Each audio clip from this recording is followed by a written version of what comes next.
Hello, it's Megan. Welcome to my channel.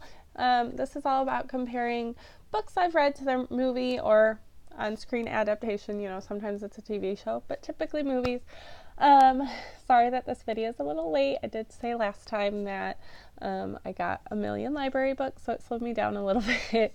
But on this episode, I did. It's kind of a funny story. So I read the book online. That's why I'm holding up the DVD, and it's from the library. Once I found out the library has DVDs, game changer. So that a whole new world of possibilities right there. Okay, so let me start. I read this book way back when, probably when it first came out. I don't know when it came out, but I feel like I read it in like high school or something. And I really liked the premise. Even like now remembering it, I'm like, oh yeah, it was about a psych hospital. He met a girl, fell in love, blah, blah, blah. I'm like, I thought it was a cool premise, and I thought I really liked the book. And I actually bought it like a couple months ago, but then I lent it out and she never gave it back. That's why I'm reading it online. But rereading it, I was not a big fan. Like, I thought it was kind of boring, and it took a while for me to read, which is a bummer because I had so many library books that have just been sitting there. So it took a while to read, and I honestly thought the movie would be better. I'm like, there's no way. There's one part in the book, listen, where it said the girl's eyes rolled, and he's pretty sure her breasts rolled with it. What? Say what? Who says that? I was like, I get it's a teenage boy, but like that doesn't, that's not a thing. Anyways, so like I didn't like the book as much as I remember liking it. I don't know. I guess I liked boring things when I was a teenager. So I thought for sure the movie would be better, but I was very disappointed. I think the book was better again. The movie was so boring. There are so many differences. Like literally part of the way through the movie, I just gave up. I was like, I can't even do this anymore. So I'm just gonna like fly through them. I'm gonna try to make this video a little shorter. My baby niece is here visiting. I'm kind of babysitting right now, so she's sleeping, but I gotta be ready to rock and roll. So it's kind of a funny story. And I believe the writer Nick Vizzini or something, he actually spent 5 days in a psych ward of a hospital and kind of based it on that experience. So I don't know how much is true. So, more power to you. I feel like it could have been an interesting story. It was kind of written boringly. Sorry. Okay, so the movie opens with the main character Craig on a bridge. And although I did love the visuals, and I had a hard time picturing like the layout of the bridge while I was reading in the book, it was talked about how he was crawling over stuff and the roads, and I was like, what is happening? Like, I could not picture it. So thank you for that visual, because it made sense. But the bridge part doesn't happen until much later in the book. Like, there was a lot of build-up, a lot of background info that was just completely ignored. It was like a third of the way into the book where it even talked about the bridge. It kind of built his pressure, and it talked about his friendships more and his home life more, and like that was just all nothing. So I guess it wasn't relevant. I don't know. So we learned that he was dreaming when he was on the bridge, except in the book he really did go on a bridge, but whatever. But so in his dream, he had like a really weird conversation with his parents. They're like, but what about the bike? And he was all worried about his bike, which in the book, like, he was worried. He's like, I don't know, should I just leave my bike there? Like, he was contemplating suicide and riding his bike there, and then what would happen to his bike? But in the movie, it was like this weird scene where he was talking to his parents about the bike, but then it was a dream. I was like, Anyway, and then after his dream, he goes straight to the hospital to check himself in. I said, what? Way to skip everything.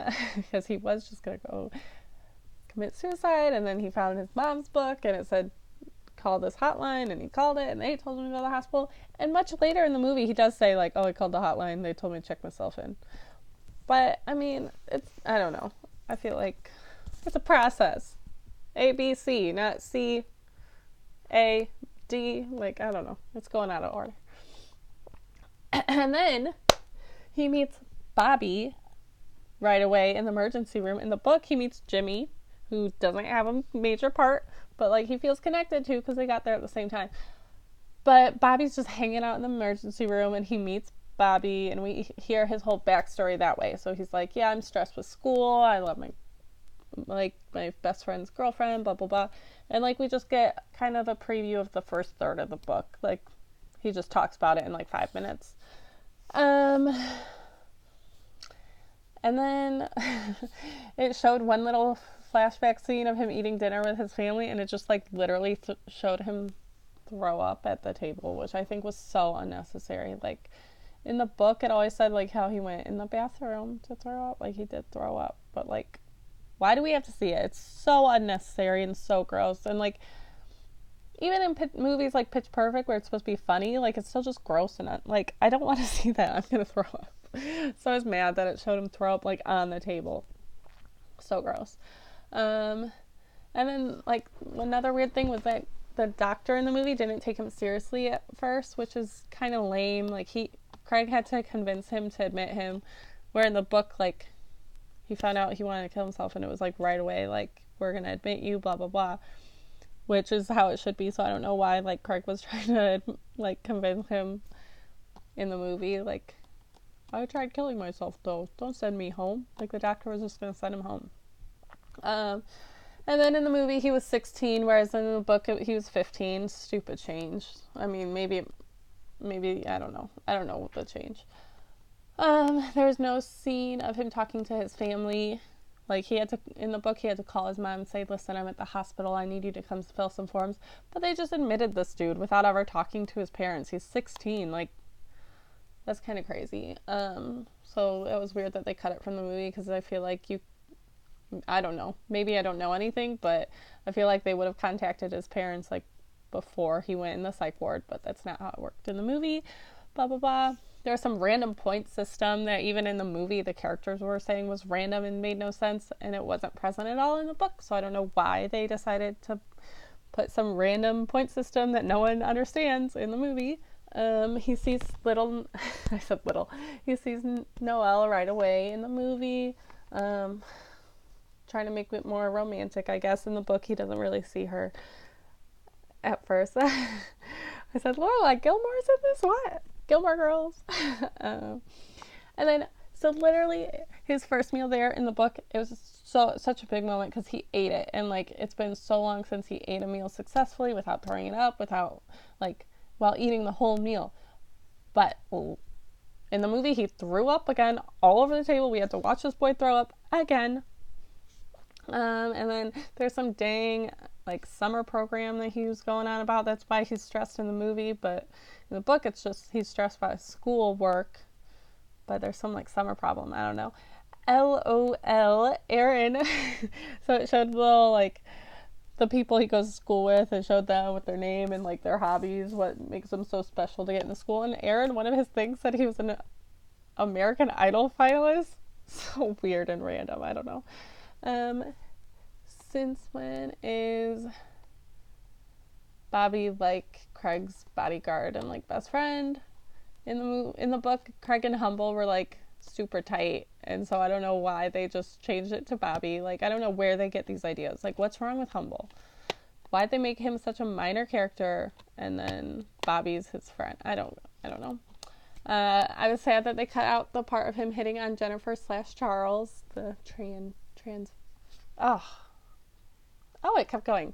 Low battery, transvestite. In the book, he played cards with Emilio a lot, but in the movie, it turned into table tennis with Bobby. Noelle, in the book, she had scratches on both her cheeks and her forehead, and in the movie, it was just on her cheek. They did that whole corny, I have one of your eyelashes, make a wish on it. That only ever happens in the movies. It's so lame. At their drawing class, in the book, Noelle said, draw something from your past. But in the movie, she said, you've got something to draw on that messed up mind of yours. I'm like, what? They thought that was better? Really? Rude. Ebony was like not a character at all in the movie, but in the book, she said that his maps looked like brains, but in the movie he just straight up says they're brain maps, like he thought of it himself. But in the book, like she gave him that idea. They gave Bobby a whole family in the movie that didn't exist. Like he has a daughter, he was fighting with a woman, and then he was all mad and throwing a fit about his interview. with like the group home, but in the book he literally just came back and said, I got in, like, woo, and it was a good happy moment. So I don't know, and he played a prank in that moment and stuff, but in the movie he came back from it throwing a fit saying he messed it up, but then he ended up getting in anyway, so I don't know. In their jam session, Craig was on vocals, and I was like, what? He played the drums in the book, like, can he sing? And right when I want to see him sing, like, it's him lip syncing pretty much. I loved that scene. I thought it was so funny. They were doing Under Pressure by Queen, which is different than the book. Another small change, but I mean, it makes sense because he was under pressure. That's why he was in there. And I love that sing, but I wish I really got to hear him sing like, I love Freddie Mercury, but I've heard him sing it before. I wanted to see if Craig could sing, and then he was like a superstar after that, so it would have been nice. And then this is the point where I give up on this whole dang movie because they snuck out of the psych ward and went to play basketball, which never happened in the book. I was like, this is just completely different. I'm done. And I just stopped typing notes for like 10 whole minutes because I was over it.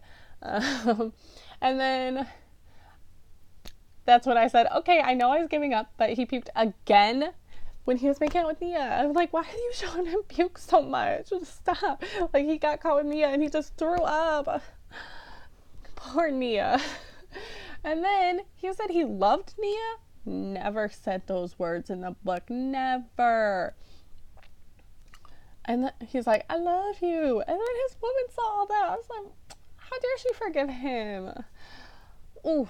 But I did love the Where Is My Mind instrumental. That was clearly a must in this movie. And then randomly, like, Noelle draws in this movie. I was like, she drew, like, a self-portrait and wrote him a note on it, and then, like, drew him as a penis.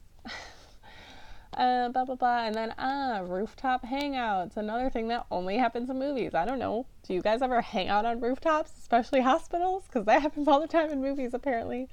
Not in books. Not in books, just movies. He only did a brain map for Bobby, whereas in the book he did one for everyone, which was really nice. And I was really mad. In the movie, Bobby and Johnny's friendship was nothing, but in the book they were like best bros, went way back. Like, this movie did them no justice.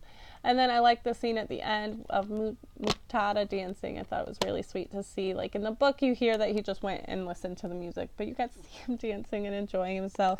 So overall, let's cut to the basis right now. This movie blows, okay? First of all, these relationships between the characters were so underdeveloped. I hated it. I didn't believe for a second any of them were friends. At one point, Craig and Bobby were like saying their goodbyes to each other, and I was just fast forwarding. I was so over it. I'm like, do they even like each other? Like, you never saw these people having fun. You never, in the book, I sensed a budding friendship. I didn't really sense a relationship with Noelle. That's something different. But, like, the friendships and the connections he made with these people was so powerful. Like, and I didn't even like the book. I'm saying this.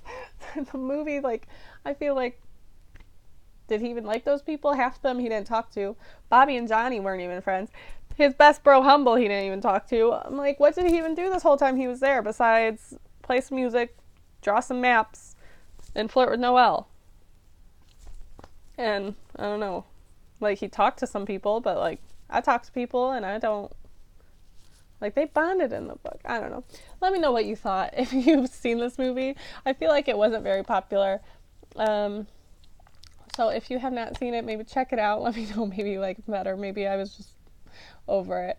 I do like the premise of singing, like, inside the psychiatric unit of the hospital and things like that, but it was a struggle to get through it. I was building a shelf while watching this and typing my notes. I've reorganized my bookshelf. Like, I was trying to do anything but just sit and watch this movie. I was like, so hopefully I'll have another video next weekend or this upcoming weekend since this is Monday. Whoops, my bad. I don't quite know which book/movie I'll be doing next weekend.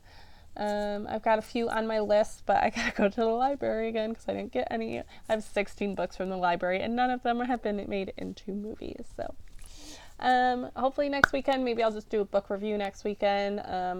Hope everyone enjoys their 4th of July. Let me know what you think.